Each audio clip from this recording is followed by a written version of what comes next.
Hello everyone. We thought we would take you on a little tour of the national park that we just visited. We're sitting in our campfire. We just finished dinner and had a little bit of a debate about whether we walk Well, it's about 100 yards. 100 yards to they call them ablution blocks here, because although we're in a fenced campground for the first time, we noticed that the gates were wide open when we drove in today, so We were a little nervous, but we didn't see any big paw prints like we have seen the previous 2 nights at our other campsites. So we got our dishes washed and we made it back to the campsite, and now we're sitting at the campfire. Maybe you can hear our fire crackling in front of us. I'll let Casey back up and tell you a little bit about how we ended up in this park and how we ended up on the Botswana side instead of the South Africa side. Well, we're in the Kgalagadi Transfrontier Park. It's a park that crosses the boundary of both South Africa and Botswana. So it's unique. You can enter the park through Botswana and exit through South Africa. We were going to do, as most people do, come in through the South African side, drive up midway into the park to the Nasab campground, and then backtrack and turn around and exit out through South Africa and head down to Cape Town. Bobby looked for campsites, and South African campsites were all booked. So plan B, we looked into the Botswana campsites and determined that we could go into the northeast entrance. We drove for, what was that? How long was that first day? Well, we left Gaborone at 5 a.m. We got into the campsite about 5 p.m. Yeah, so by the time we checked in, which took about a half an hour, about 11 and a half hours of driving. The last 70 kilometers, about 35 miles, took 4 hours. When we got to the final village, what was the last village's name? Zutswe or something. We saw this one little sign, and it said Kgalagadi Transfrontier Park, and there was a little arrow pointing off to the right. I drove right by it because it did not look like a road. And it looked like a cattle track. Yeah, and so we turned around, we went to the end of the main road, and a local fellow kind of waved to us and pointed at us the same direction the sign pointed, so we went back, shifted into 4-wheel drive, and went bounding off through the soft sandy track. We were immediately in just deep sand. It didn't look like a road. It looked like something maybe the local farmers used to check. There were a lot of cattle there. But we looked at each other and went, well. And we get to drive on this for the next 35, 40 miles. So we knew we were in for a long, slow drive. But the rest was nice. We stopped and had lunch. Yeah, pretty quickly we left that last village behind, and we stopped seeing cattle and goats, and we were in the thick of it with animals. I mean, we passed through probably a herd of 100 springbok on either side of us, in front of us, behind us. Then we saw Gemsbok, which Sally will recognize as the oryx that we have in New Mexico. And we saw some hartebeest. But the highlight was about 10 kilometers outside of the Ka entrance. Bobby was driving and suddenly said, "Oh my God, look." 3 cheetah. 3 cheetah. They were quite a distance away, but we could definitely make them out. It took us a moment to figure out whether they were cheetah or leopard. But you can tell the body's a little more slender and the head seems more square and smaller on the cheetah than the rounder, bigger head on the leopard. They're pretty shy, so they only stuck around for maybe 60 seconds before they got up, and they didn't run off, but they meandered off. And we were, 100 yards away, 75 yards away from them? Yeah. We were a distance. Yeah. So then we drove on another 3 kilometers, and off on the right, suddenly we saw 5 more cheetah and a cub. And they didn't waste any time. They didn't let us take a photo. As soon as we slowed down, they all got up and moved off into the bush. But that was pretty fortunate. We didn't see another car the whole time. And so here you are, out here driving in the bush, just thinking you're in the most remote location ever. And suddenly you pull up on this park entrance with a big hut that you drive your car under. and big fenced off area and staff quarters and right out in the middle of nowhere. So the gentlemen checked us in, and we had gotten there close enough to their closing time that they were more than happy to let us share a few beers with them. But they said, make sure you put everything in your car or strap everything on your roof rack, because there are definitely hyena and lion going through your camp tonight. So, and we saw, as soon as we pulled into our campground, the biggest paw prints we had seen yet. The paw prints are about the size of Casey's hand. They had definitely been through earlier in the day or maybe the day before. We were the only ones in the campsite that night. It was very nice. I woke up in the morning.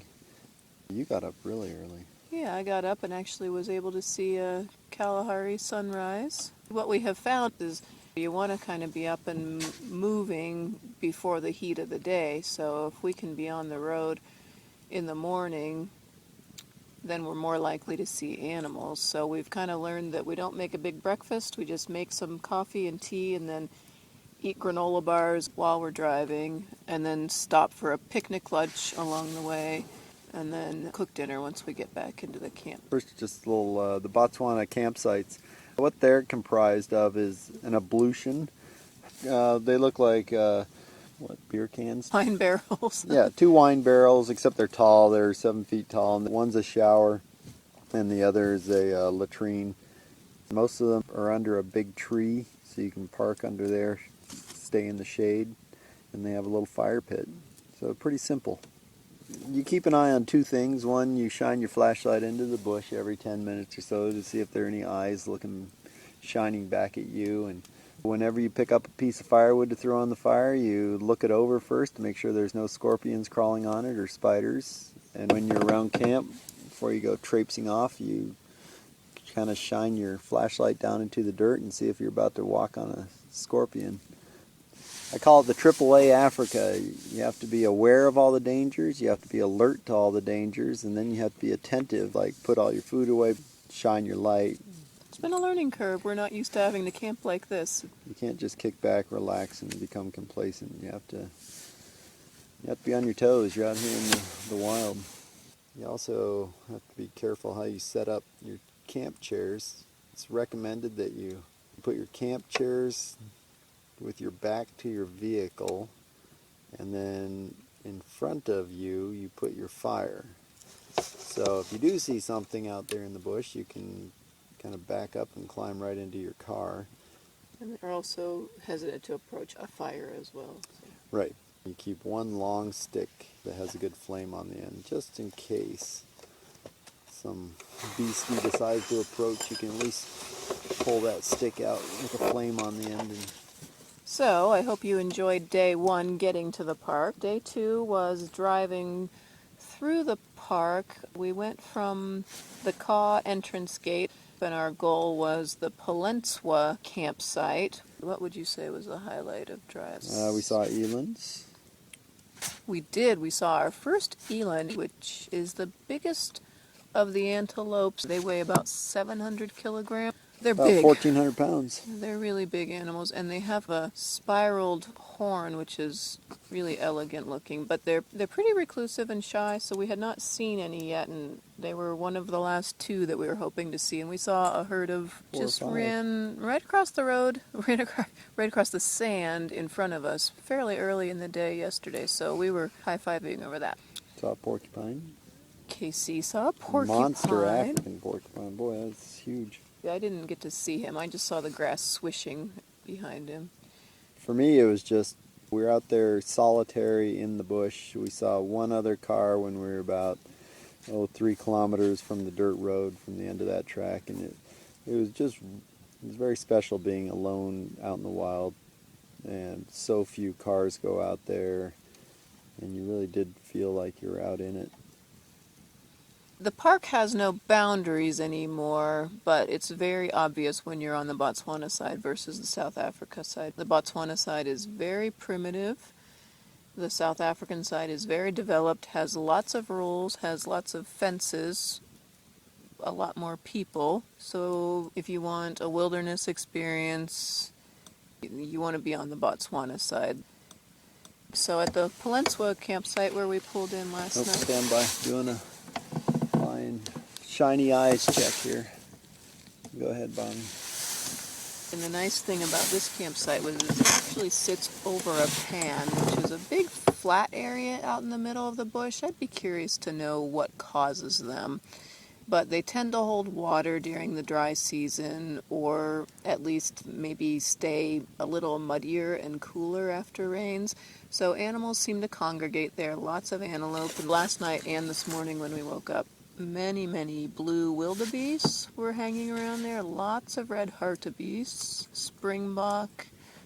Oh, and we saw a lot of ostrich too.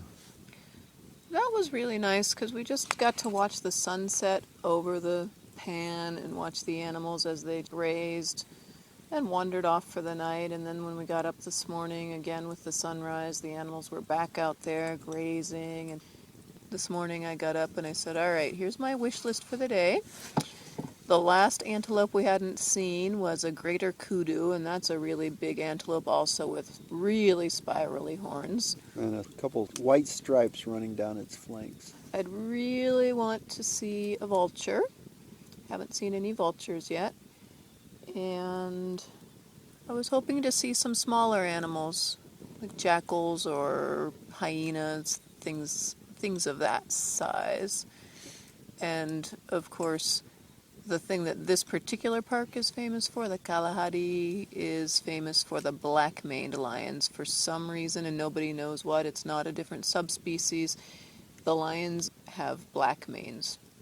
So it would have been nice to have seen a black-maned lion.